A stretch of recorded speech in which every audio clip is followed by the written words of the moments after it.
আমাদের ভাষা, এই বিশাল ব্রহ্মাণ্ড আর আমাদের নিজেদের অস্তিত্ব, এই তিনটির মধ্যে কি কোনো গভীর যোগাযোগ থাকতে পারে? আজকে আমরা ঠিক এমনই এক প্রাচীন ধারণার গভীরে ডুব দেব, যা এই সংযোগটাকেই একটা অসাধারণ নীল নকশার মধ্যে দিয়ে আমাদের সামনে তুলে ধরে। আচ্ছা, এই যে এত বড় একটা আইডিয়া, এটাকে সহজে বুঝতে হলে চলুন একটা বাস্তব উদাহরণ দিয়ে শুরু করি। একটা শক্তিশালী সংস্কৃত শ্লোক যা আমাদের চোখে আঙুল দিয়ে দেখিয়ে দেবে শব্দের আসল ক্ষমতা ঠিক কতটা। স্ক্রিনে যে মন্ত্রটা এখন দেখা যাচ্ছে সেটা নেওয়া হয়েছে প্রাচীন ঋগ্বেদ থেকে। এটা জ্ঞান আর প্রজ্ঞার দেবী সরস্বতীর উদ্দেশ্যে একটা আবাহন। এর অসাধারণ সৌন্দর্যের ভেতর দিয়েই আমরা শব্দের সেই শক্তিকে খোঁজার চেষ্টা করব যা হাজার হাজার বছর ধরে মানুষের চেতনাকে নাড়া দিয়ে আসছে। তো এই স্লাইডের সবচেয়ে ইন্টারেস্টিং ব্যাপার হলো এর প্রত্যেকটা শব্দের মানে।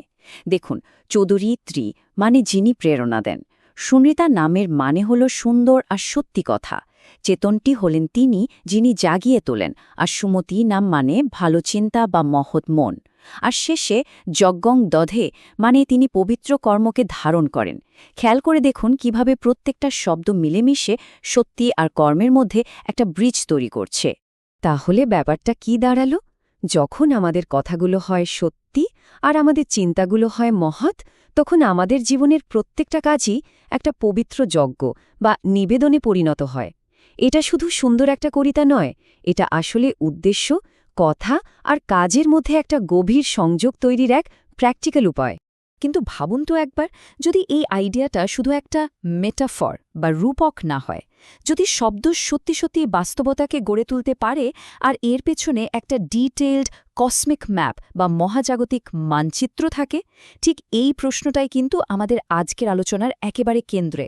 চলুন তাহলে সেই নীল নকশাটাকে একটু কাছ থেকে দেখা যাক।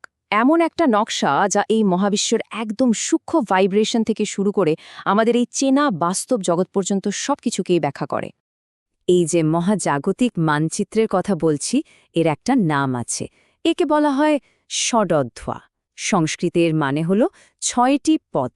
এটা এমন একটা প্রাচীন দার্শনিক ফ্রেমওয়ার্ক যা দিয়ে সৃষ্টির পুরো গঠনটা বোঝা যায়, একদম সূক্ষ্মতম কম্পন থেকে শুরু করে আমাদের এই দৃশ্যমান জগৎ পর্যন্ত সবকিছু।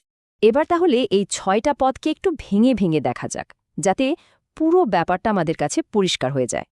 এই ৬টা পথকে বোঝার সবথেকে সহজ উপায় হল এদের দুটো ভাগে ভাগ করে নেওয়া। একদিকে আছে বাচক বা ধ্বনিময় পথ, মানে এটা হলো বাস্তবতার সেই দিকটা যা ভাইব্রেশন বা ভাষার মতো। আর অন্যদিকে আছে বাচ্য বা ভৌত পথ, যা হলো বাস্তবতার সেই বস্তুনিষ্ঠ কাঠামোবদ্ধ রূপ যা আমরা দেখতে পাই। এক কথায় বললে এই মহাবিশ্ব একই সাথে শব্দ আর রূপ। প্রথমে আসি ধ্বনিময় পথগুলোর কথায়। এগুলোরও ৩টে স্তর আছে।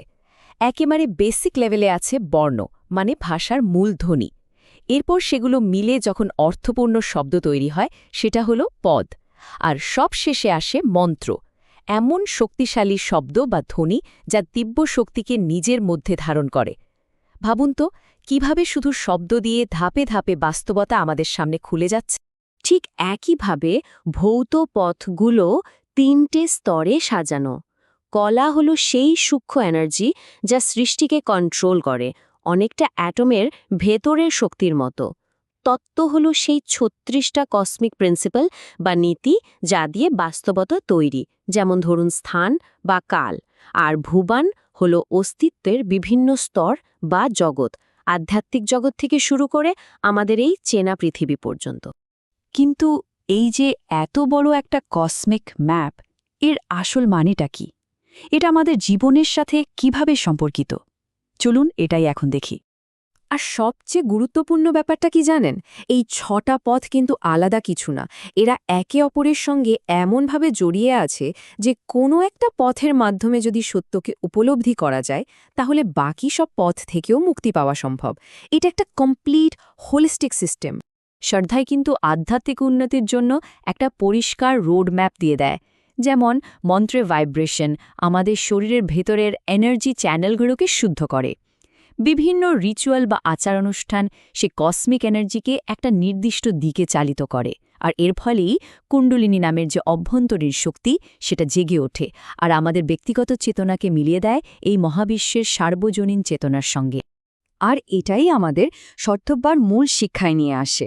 আমাদের ব্যক্তিগত আত্মা, যাকে বলা হয় আত্মা, আর এই মহাবিশ্বের সার্বজনীন চেতনা বা ব্রহ্ম, এই দুটো আসলে আলাদা কিছু নয়, তারা একেবারে মৌলিকভাবেই এক। আমরা আসলে এই মহাবিশ্বেরই একটা অংশ। তবে এই যে এত গভীর একটা দর্শন, এটা কিন্তু শুধু বইয়ের পাতায় আটকে নেই।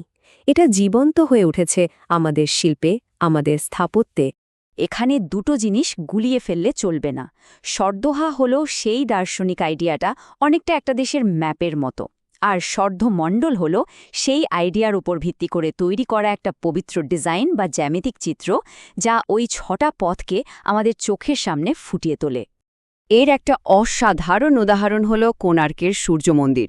এর গঠনটা কিন্তু শুধু একটা রথের মতো দেখতে তা নয়, এর যে ফ্র্যাক্টাল ডিজাইন সেটা ষটধাবার ওই স্তরযুক্ত মহাজাগতিক বিন্যাসটাকেই তুলে ধরে। মন্দিরের যে 12টা বিশাল চাকা, সেগুলো মহাজাগতিক সময়ের চক্রের প্রতীক। আর পুরো মন্দিরটাকে এমনভাবে ডিজাইন করা হয়েছে যাতে এটা মহাবিশ্বের শক্তিকে নিজের মধ্যে ধারণ করতে পারে। তার মানে বুঝতেই পারছেন, এই মন্দিরগুলো আসলে শুধু ইমারত নয়, এগুলো এক একটা মাইক্রোকজম, মানে মহাবিশ্বেরই একটা ছোট সংস্করণ। এগুলোকে তৈরি করা হয়েছে আধ্যাত্মিক উপলব্ধির পথে একজন গাইড হিসাবে কাজ করার জন্য। সব মিলিয়ে শ্রদ্ধা আমাদের সামনে এমন একটা ওয়ার্ল্ড ভিউ বা বিশ্বদৃষ্টিভঙ্গি তুলে ধরে, যেখানে ব্যক্তি আর মহাবিশ্ব আলাদা নয়, বরং শব্দ, শক্তি আর রূপের এক অদৃশ্য সুতোয় তারা একে অপরের সাথে গভীরভাবে বাঁধা। আর এই আলোচনাটা আমাদের সবার জন্যে একটা গভীর প্রশ্ন রেখে যায়। যদি ব্রহ্মাণ্ড সত্যি শব্দ আর রূপের সুতোয় বোনা একটা বিশাল জাল হয়, তাহলে আমাদের বলা প্রত্যেকটা কথা, আমাদের প্রত্যেকটা চিন্তা দিয়ে আমরা ঠিক কোন বাস্তবতাকে প্রতিদিন তৈরি করছি?